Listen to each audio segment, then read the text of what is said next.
jika rukuk dengan cara seperti itu sehat. Jika orang duduk tegak sehat. Sehat ya. Kenapa? Sarafnya itu berjalan, darahnya itu bagus. Kalau begini, maaf, saya harus bilang, saya dulu semua orang bilang saya buku, semua orang bilang, karena saya begini dulu. Saya begini dulu. Apakah karena begini saya kemudian lama sakit? Wallahu a'lam. Setiap kali mulai berzikir, guru kami, pembimbing kami itu bilang tegak, tegak. Pernah kita tidak tegak, dia ingatkan. Saya teringat dengan beberapa tempat. Bapak Ibu, saya sudah masuk ke berbagai tarekat, bukan hanya di Sumatera, di Jawa. Saya sudah masuk ke pondok-pondok tarekat. Saya menyaksikan ada orang yang makin tua, makin bungkuk dia berzikir. Makin tua makin bungkuk. Saya punya kesimpulan sendiri. Kesimpulan saya adalah dia salah sejak pertama mulai berzikir. Salah dia, dan tidak ada yang memperbaiki. Akibatnya makin tua dia berzikir makin.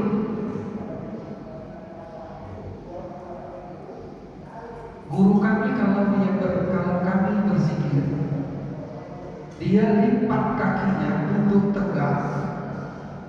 Saya tanya, Bapak kalau duduk tegak lipat kaki tidak bergerak kakinya, tahan berapa jam?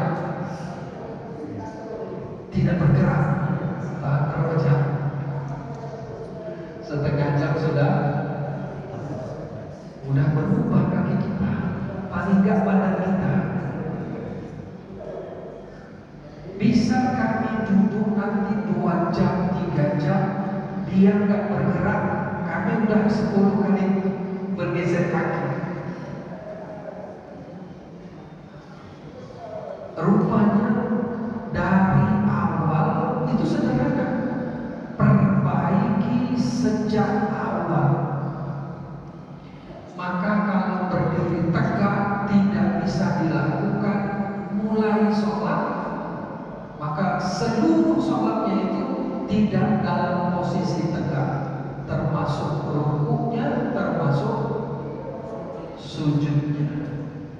Kalau orang rukuknya, sujudnya, badannya tidak tegak, sejadah seperti ini tidak masalah sama dia. Tapi kalau ditanya sama saya ini masalah. Karena rukuk kita jadi panjang, sujud kita jadi panjang karena kita tegak.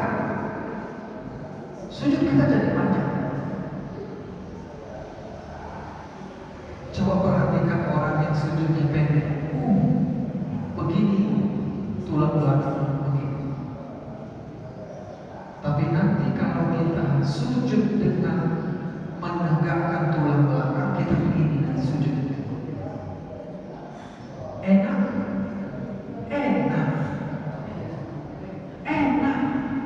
Maka dalam bayangan saya, Bapak Ibu, tadi malam, semalam tadi malam, hampir jam 11 malam, seorang dokter me-WA di sebuah grup, jangan lupa sarapan pagi, jangan lupa olahraga. Dia dokter, wajar gak dia ngomong itu? Wajar karena ilmunya bidang kesehatan zahir.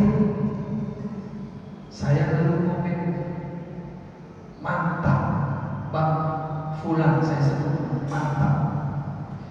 Saya tambahkan dalam pandangan tasawuf, energi kita itu bisa datang, bisa diperoleh melalui gerakan sholat. Saya tanya Bapak Ibu, olahraga Nabi apa? Kok tahu? Berarti Nabi kalau dia berdiri tegak. Nabi itu berdiri tegak, rukunya tegak, badan sujudnya tegak.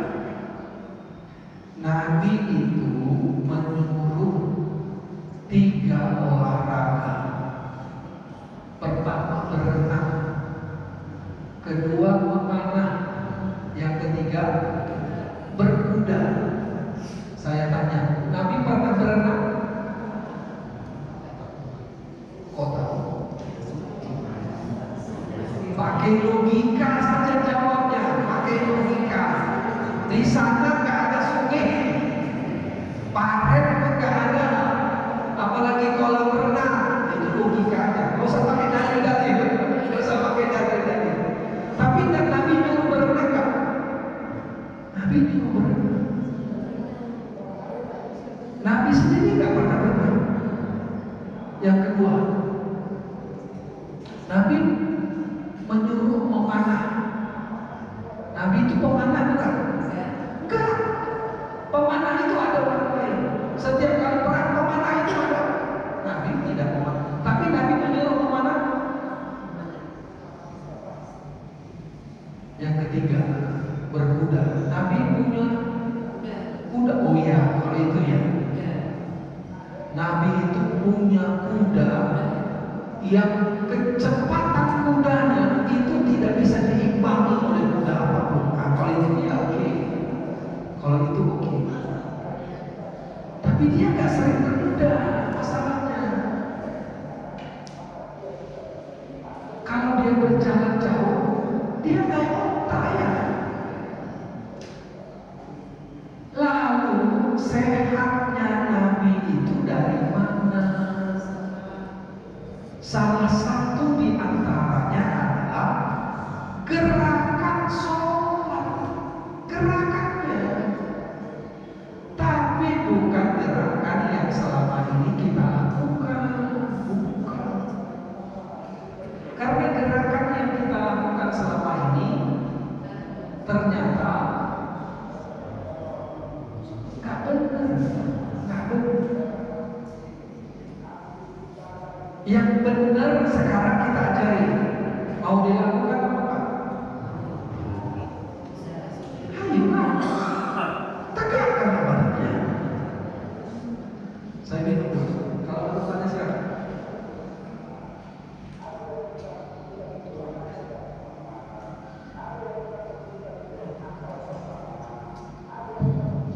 Izin Pak. Coba jawab.